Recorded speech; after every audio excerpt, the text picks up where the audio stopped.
কিন্তু আল্লাহ তোমাকে পাওয়ার দিল 75% মুসলমানের ভোট নিয়ে তুমি জিতলে, আর সেইখানে তুমি এক মুসলমান দাবি করে বলবে এই বাংলায় আন্দোলন নয়, দিল্লি চলে যাও, আন্দোলন করলে মারবো। অমুসলিম বললে তাকে আমি জাহান্নামের কুকুর বলবো না, কেন তাকে কথা বলে কোনো লাভ নাই, সে বুঝে দেবো না। কিন্তু মুসলিম দাবিদার হয়ে বললি কি বলবে? এই কথাটা বলা কি অন্যায় করে বলেছি? সত্যি কিন্তু অন্যায় করে বলছি। আজকে ভাড়াটিয়া চাট্টু নিয়ে এসেছে, শুনছেন? আজকে ইন্ডিয়ার কাউকে পায়নি, অন্য জায়গা থেকে সব ধরে আনছে। কথা বোঝাচ্ছে না? আমার ধরতে গেছে এমন এমন জনকে তারা আগে থেকে পুরো বিশ্বব্যাপী কাগজে করে আছে। কে রসুলের পরিবার নিয়ে নোংরা কথা বলেছে, কে নবী পাকের চেহারা নিয়ে নোংরা কথা বলেছে, কেউ হযরতে মাওলানা আলী নাকি মদ খেয়ে নামাজ পড়েছে। এই কথা বলা যুবকরা, সুবহানাল্লাহ বলবেন, আলহামদুলিল্লাহ। আমি এই জন্য বলি, এদেরকে কেউ জাহান্নামী বলতে পারবে না।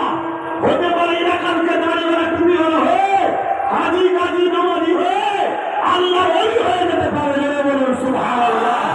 ইতিহাস বলছে বিশাল হাফি হালকা বয়সে ভুল করেছিল, তওবা করে পরিবর্তন হয়ে জগৎ বিখ্যাত ওলি হয়ে গেছে। হাবিব আজমি ভুল করে রাস্তা ইনকাম করতো, তওবা করে পরিবর্তন হয়ে আল্লাহর ওলি হয়ে গেছে। আজকের এই যুবকগুলোর লেবাসে ভুল আছে, দাড়ি আছে, পেনশন করে হালকা বয়সে কন্ট্রাক্টরে চলে যায়, এদেরকে পরে কেউ কাফের বলতে পারবে না।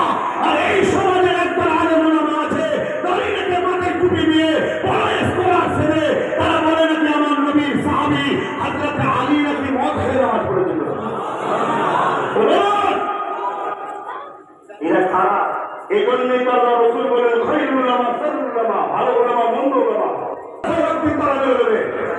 আমি চ্যালেঞ্জ দিচ্ছি, তুমি হাজার হাজার টাকা খরচ করে মাদ্রাসা করবে, এই মাদ্রাসা থেকে ছেলেগুলো বেরোবে, এদেরকে বলবে মৌলবাদী, এদেরকে বলবে জঙ্গি, এদেরকে বলবে আতঙ্কবাদী।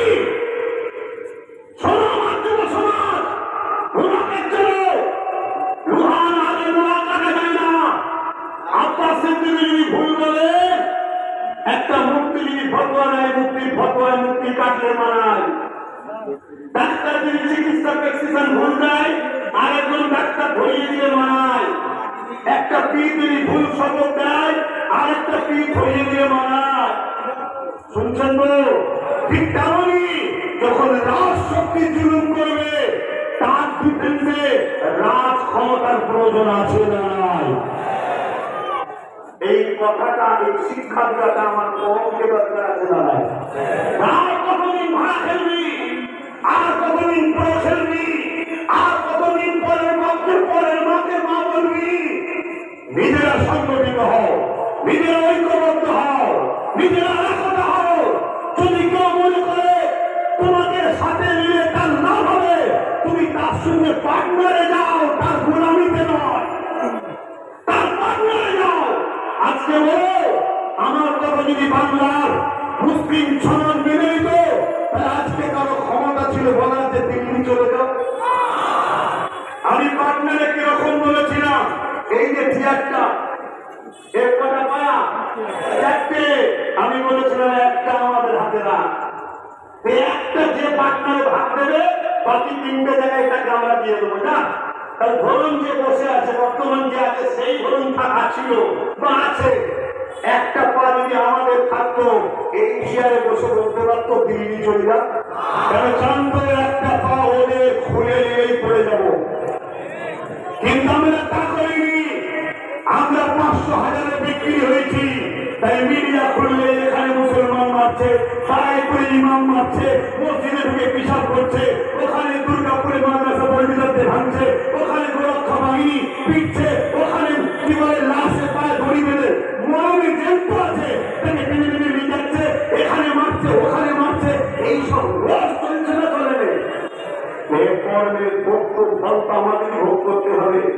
কারণ আমরাই তো সামান্য পয়সায় নিজেরা এবং নিজেদের বাচ্চাদের ঘরে বিক্রি করেছি। আমরা এখনো সময় আছে, আর সব কিছু শেষে যখন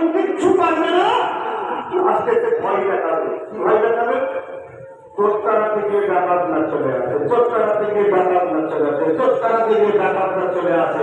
কিন্তু আমরা খুব ভালোভাবেই জানি প্রথমে চোর হয় চুরি করতে করতেই ডাকাত। জায়গা তৈরি করা হচ্ছে, বিরামগুলো সব তৈরি করা হচ্ছে, এখনো সংগঠন ঠিক হতে পারে। সংগঠন মাথায় থাকলে বলে না, আপনি আম মানুষ। দ্বিতীয় আর একটা কথা বলে যাচ্ছি, কে নবীর পক্ষে আর কে নবীর বিরুদ্ধে, এটা জানবেন কি করে?